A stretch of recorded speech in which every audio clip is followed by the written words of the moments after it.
Welcome students. Today we are starting 11th chapter of your English book. यहाँ पे हम 11th chapter आज पढ़ाने वाले हैं आपको, जिसका नाम है Leisure. Leisure एक पोएम है. This is a short poem which is written by Davis ना W.H. डेविस ये करके एक राइटर हैं जिन्होंने ये पोएम लिखी हुई है. और यहाँ पे इस पोएम में वो ये बताना चाहते हैं कि किस तरह से हमारे लाइफ में अप्स एंड डाउन्स आते हैं. अप्स एंड डाउन्स आने के साथ साथ में कुछ ऐसी सिचुएशन आ जाती हैं जहाँ पर हमको सोचने की आवश्यकता पड़ती है, और उसके साथ साथ हमें कुछ काम ऐसे हैं जो हमें करने पड़ते हैं और कुछ काम रोकने भी पड़ते हैं. ये आज हमको इस पोएम के थ्रू थॉमस डेविस जो है हमको बताने वाले हैं.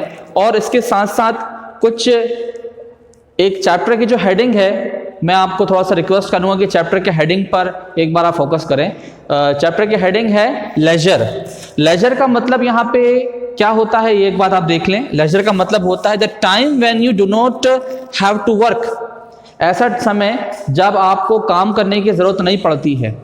ऐसा एक टाइम इंटरवल आता है जब आपको काम करने की जरूरत नहीं पड़ती है, वर्क करने की जरूरत नहीं पड़ती है, उसको हम लेजर बोलते हैं. तो लेजर के बारे में हम यहाँ पे पढ़ेंगे. चैप्टर के हेडिंग से आपको समझना आ रहा होगा कि क्या चीजें इसके बारे में यहाँ पर दी हुई हैं. So let us start this poem. What is this life is full of care. ये लाइफ क्या है, क्या हमारी जिंदगी है, जिंदगी का अर्थ क्या है, यहाँ पर पोएट हमको बताने की कोशिश कर रहा है. The poet is giving reflections on what is life. Is it a full care. क्या हम अपने लाइफ को पूरी तरह से केयर कर रहे हैं, क्या उसको सही तरह से हम देख रहे हैं, ये पोएट हमें बताने की कोशिश कर रहा है पहली लाइन में. We have no time to stand and stare. हमारे पास बिल्कुल भी समय नहीं है खड़े होने का और स्टेयर करने का. स्टैंड मतलब खड़ा होना, और स्टेयर मतलब यहाँ पे ग्लॉसरी में भी दिया हुआ है, आप देख सकते हैं. To look for a long time. हमारे पास इतना भी समय नहीं है कि हम एक ही चीज पर लंबे समय तक हम देखते रहेंगे.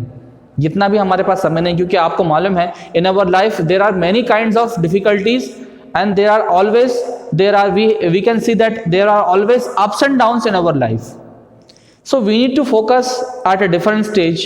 हमको अलग अलग स्टेज पर फोकस करना पड़ेगा और अपने ज़िंदगी में देखना पड़ेगा कि हम क्या कर रहे हैं और क्या करना चाहते हैं.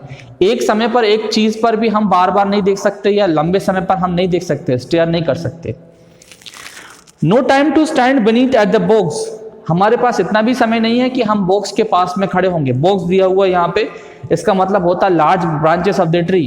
क्या हमारे पास इतना समय है कि हम large branches of the tree पर लंबे समय तक खड़े हो सकें? चाइल्डहुड की बात अलग होती है. जब हम चाइल्डहुड के समय हम अलग अलग प्रकार के काम करते हैं, खेलते हैं, हमारा बचपन किस तरह से बीतता है ये आप समझ रहे हैं. तो चाइल्डहुड में हम क्या करते हैं ये भी आप समझ रहे होंगे. तो ये कहने का ये मतलब है कि we have no time, we have no proper time to stand on the box also. हमारे पास लार्ज ब्रांचेस ऑफ ट्री में हम हमेशा तो खड़े हो नहीं सकते उसके पास. और बचपन भी आप जानते हैं कि बचपन हमारा एक ही समय तक रहता है. क्या हमेशा बना रहेगा? हमेशा नहीं बना रहेगा. And stare as long as ships और काउज. और इसके साथ साथ में हम काउज और शिप्स के पास में हम देखते रहें, इतना समय भी हमारे पास नहीं है. No time to see when woods we pass. इतना हमें समय हमारे पास ये भी नहीं कि हम कभी कभी यात्रा कर रहे होते हैं, जर्नी कर रहे होते हैं. Sometimes when we move from one place to another in the form of journey, just we see from the window to the forest. और suppose we are passing from the forest, we have no time to watch around the forest. इतना भी समय नहीं है कि हम forest को देखें, सही तरीके से परखें कितने प्लांट्स हैं, कितने एनिमल्स हैं. इतना हम किसी के बारे में नहीं सोचते हैं. आज इंसान इतना ज़्यादा बिजी हो गया है और इतना अपने आप को उस तरह से उसने बना लिया है. Where squirrels hide their nuts in grass. ये आपको मालूम है कि स्क्वेरल्स, पोएट बताना चाह रहा है कि स्क्वेरल्स जो गिलहरियाँ होती हैं किस तरह से अपना नट्स जो हैं, किस तरह से अपना खाना घासों में छुपाती हैं. इतना हमें समय नहीं है कि हम घासों में जाकर देखेंगे कि हमारे पास जो गिलहरियाँ हैं वो कहाँ अपना खाना छुपा रही हैं. No time to see in broad daylight. Broad daylight में हमको ये नहीं कि हमें घूमना है और सारे कामों को देखना है. Streams fulls of stars like skies and night. Streams हम देखेंगे, है ना. स्ट्रीम्स आप देखेंगे, स्ट्रीम्स का मतलब क्या होता है, जो नदियाँ होती हैं, नदियों में भी आप देखेंगे कितना सारे पानी होता है. और उसके साथ साथ में रात के समय आप देखें कितना सारा चमचमाता हुआ जो आकाश है वो दिखाई देता है, और साथ साथ में सितारे नजर आते हैं. No time to turn at beauty's glance. और ये सारी खूबसूरती को हम एक साथ हम मेजर नहीं कर सकते, एक साथ हम अंदाजा नहीं लगा सकते कि इस खूबसूरती का मतलब क्या होगा. लेजर में यही बताना चाह रहा है पोएट, अलग अलग चीज़ों के बारे में बता रहा है. And watch her feet how they can dance. और हम ये नहीं सोच सकते कि हम सितारों के, हम बोलते हैं कि हम एक जगह से दूसरी जगह पे जा रहे हैं, सितारा हमारे साथ चल रहा है, स्टार्स हमारे साथ चल रहा है, बट ऐसा नहीं है। सितारा एक जगह पर ही है, हम अपनी प्लेस को बदल रहे हैं। जितनी सारी ब्यूटी है, पूरी ब्यूटी को हम एक साथ मेजर नहीं कर सकते। जितना भी ब्यूटी है, जितनी भी सौंदर्य है, प्रकृति की सुंदरता हम पूरी तरह से मेजर नहीं कर सकते। सारी चीज़ों को मेजर करने के लिए हमें भी समय चाहिए, और समय देखने के लिए भी हमें समय चाहिए। No time to wait till her mouth can enrich the smile her eyes begin. A poor life, this is full of care. We have no time to stand and stare. और जो एक ज़िंदगी होती है, इसमें बहुत सारी केयर की ज़रूरत है। हमें अपनी ज़िंदगी को देखने की ज़रूरत भी है, अपने साथ वालों की ज़िंदगी को देखने की भी ज़रूरत है। हमारे घर में क्या हो रहा है, असल ज़िंदगी में क्या हो रहा है, ये हमें देखने की ज़रूरत है। अ पुअर लाइफ इसलिए बोला है पोएट ने।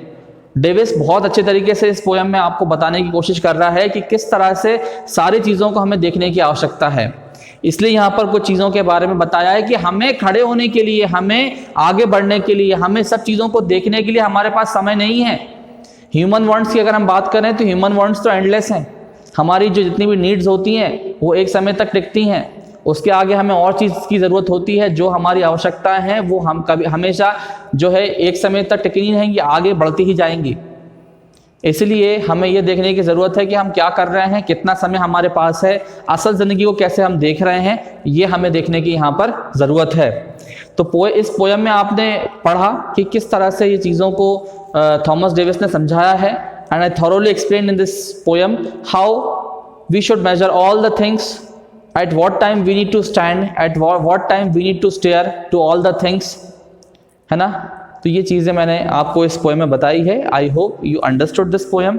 और ये छोटी सी पोएम है, इसके आंसर्स हम आपको जल्द आपको ग्रुप पे भेजेंगे, और आप इसको कॉपी में नोट डाउन करें, और हमें जितना जल्दी हो सके स्कूल में आकर चेक करवाएं।